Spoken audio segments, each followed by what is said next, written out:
Madam, আমি অবিবাহিত। আমার অতিরিক্ত যৌন উত্তেজনা। ভোরের লিঙ্গ অতিরিক্ত দাঁড়িয়ে থাকে। হাঁটাচলা করার সময়ও লিঙ্গ উত্থান হয়। এখন আমি কিভাবে নিয়ন্ত্রণ করব? তো এইভাবে প্রশ্ন কিন্তু অনেকেই করে থাকে। উনার প্রশ্নের মিনিংসটা হলো যে উনি একজন পুরুষ, উনার অতিরিক্ত যৌন চাহিদা, উনি অবিবাহিত। দেশের এবং প্রবাসের ভাই বোনদের প্রতি সালাম। আসসালামু আলাইকুম। আমি প্রভাষক ডাক্তার রিক্তা পারভিন, হোমিওপ্যাথি এবং আয়ুর্বেদিক চিকিৎসক। আজকে খুব গুরুত্বপূর্ণ একটা বিষয় নিয়ে কথা বলবো।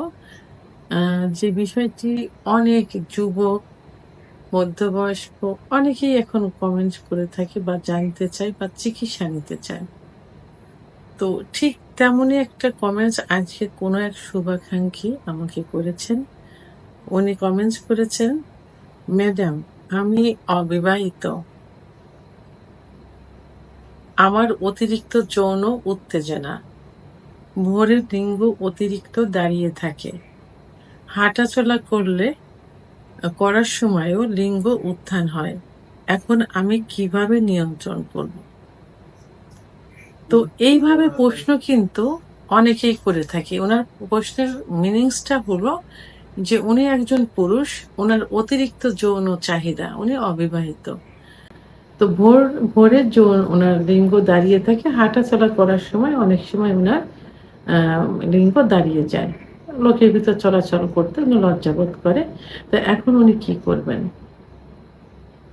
এরকম প্রশ্ন কিন্তু অনেক পুরুষ যাদের ওয়াইফ মারা গেছে অথবা ওয়াইফ চলে গেছে অথবা ওয়াইফ দূরে থাকে বা সে দূরে থাকে, তো তখন কিন্তু এই প্রশ্ন অনেকেই করে যে আমার ওয়াইফ আমার থেকে দূরে অথবা মারা গেছে, তো এখন আমার অতিরিক্ত যৌন চাহিদা।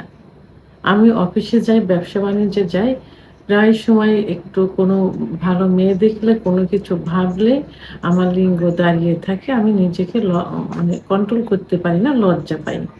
তা এই সেক্স উত্তেজনা কমানোর কোনো ওষুধ আছে কিনা? ঠিক তেমন প্রশ্নই কিন্তু এই ভাইটি করেছেন। আসলে এটা গড গিফটেড, খোদা প্রদত্ত। আল্লাহর কাছে হাজার শুকরিয়া যে আপনার সেক্স আছে, সেক্স উত্তেজনা আছে, আপনার ভোরে লিঙ্গ উত্থান হয়।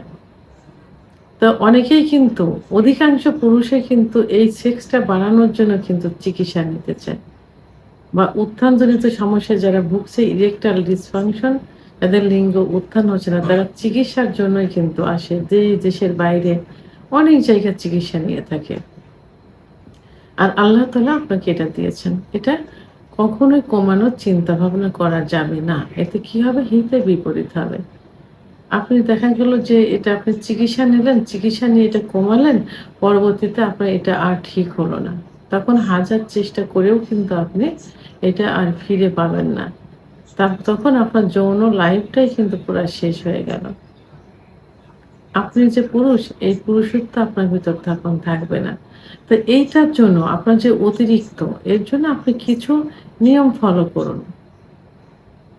সেই নিয়মগুলো ফলো করলে এটা ঠিক হয়ে যাবে বা ঠিক থাকবে। প্রথমত, আপনি যদি বিবাহের যোগ্য হয়ে থাকেন, আপনার বয়স যদি হয়ে থাকে বিবাহের যোগ্য, এবং আপনার যদি ইনকাম সোর্স থাকে, তাহলে অবশ্যই আপনাকে বিয়ে করতে হবে। যার ওয়াইফ মারা গেছে এবং যার ওয়াইফ ডিভোর্স হয়ে গেছে, আপনারা আপনাদের পছন্দ মতো সামর্থ্য অনুযায়ী, যদি সামর্থ্য থাকে, তাহলে আপনারা বিয়ে করে ফেলেন। ইসলামিক শরিয়াত অনুযায়ী, অন্য ধর্মে যারা আছেন তাদের শরিয়াত অনুযায়ী আপনারা বিবাহ বন্ধনে আবদ্ধ হয়ে যান। এবং যারা দূরে থাকেন, প্রবাসে থাকেন, আসতে পারছেন না, সেক্ষেত্রে আপনারা কি করবেন? যারা বিয়ে করতে পারছেন না, সেক্ষেত্রে প্রথমে নিজেকে কন্ট্রোল করতে হবে। অর্থাৎ এই সেক্সুয়াল চিন্তাভাবনা থেকে আপনাদেরকে দূরে থাকতে হবে। সেক্সুয়াল চিন্তাভাবনা করা যাবে না। ইউজুয়ালি স্বাভাবিক জীবনযাপন করতে হবে। মানে সেক্স উত্তেজনা আসে এইরকম কথাবার্তা, পর্নোগ্রাফি দেখা, মেয়েদের দিকে সেই দৃষ্টিতে তাকানো, এগুলো বন্ধ করতে হবে। এগুলো বন্ধ করেন, দেখবেন আপনার ভিতরে এই সমস্যাটা হবে না। আর মুসলমান হয়ে থাকলে অবশ্যই ৫ ওয়াক্ত নামাজ পড়ার চেষ্টা করবেন বা পড়বেন, রোজা রাখবেন, সবসময় পাক পবিত্র অবস্থায় থাকবেন এবং রাত্রে যখন ঘুমোতে যাবেন তখন অবশ্যই দোয়া দরুদ পাঠ করবেন এবং আ যদি পারেন এবং চেষ্টা করবেন তাহাজ্জুদের নামাজ পড়ে ঘুমানোর জন্য। তাহলে দেখবেন এইটা আপনার এই সেক্সুয়াল যে চিন্তাভাবনা এর কারণে যে সমস্যাটা হচ্ছে এটা হবে না। খারাপ সঙ্গ বন্ধ করতে হবে। এমন বন্ধু-বান্ধবের সঙ্গে চলাফেরা করা যাবে না যে যাদের সঙ্গে চলাফেরা করলে এই জাতীয় কথাবার্তা অতিরিক্ত হয়ে থাকে, এই জাতীয় গল্প হয় এবং এই জাতীয় ভিডিও দেখা হয়। সেই সঙ্গ ত্যাগ করতে হবে। ভালো সঙ্গ নিতে হবে, ভালো পরিবেশে থাকতে হবে। আপনার ড্রেস আপ এর দিকে খেয়াল রাখতে হবে।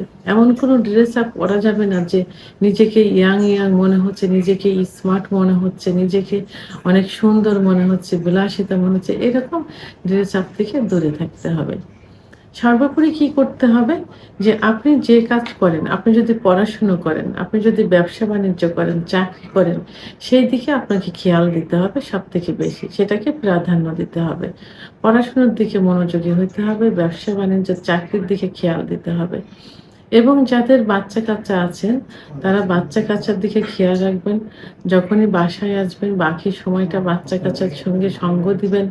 যখনই একটু ফ্রি হবেন, বাচ্চা-কাচ্চার ফোনে যোগাযোগ করার চেষ্টা করবেন, তাদের খোঁজ খবর নিবেন। এগুলো ফলো করলেই কিন্তু অনেকটা ঠিক হয়ে যাবে। তারপরে আপনার কিছু খাবার আছে, যে খাবারগুলো খেলে আপনার সেক্স উত্তেজনা অতিরিক্ত বৃদ্ধি পাবে। যেমন মসলা জাতীয় খাবার। অতিরিক্ত মসলা জাতীয় খাবার খাওয়া যাবে না।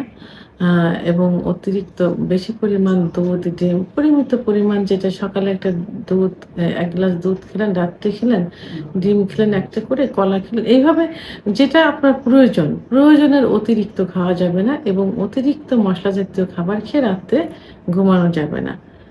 তো এইগুলো যদি মেইনটেইন করে চলেন তাহলে কিন্তু এই যে সমস্যাটা আপনাদের হচ্ছে যে এই সমস্যাটা থেকে আপনি দূরে থাকতে পারবেন। সর্বোপরি আপনাদের ইসলামিক শরিয়ত অনুযায়ী চলার চেষ্টা করতে হবে এবং যারা অন্য ধর্মের আছে তারা নিজ ধর্মের রীতিনীতিগুলো পালন করতে হবে। তাহলে আপনারা এই সমস্যা থেকে দূরে থাকতে পারবেন।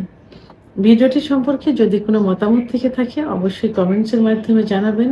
আর ভিডিওটি ভালো লাগলে লাইক, কমেন্ট, সাবস্ক্রাইব করে আমার সঙ্গে থাকুন। আল্লাহ হাফেজ।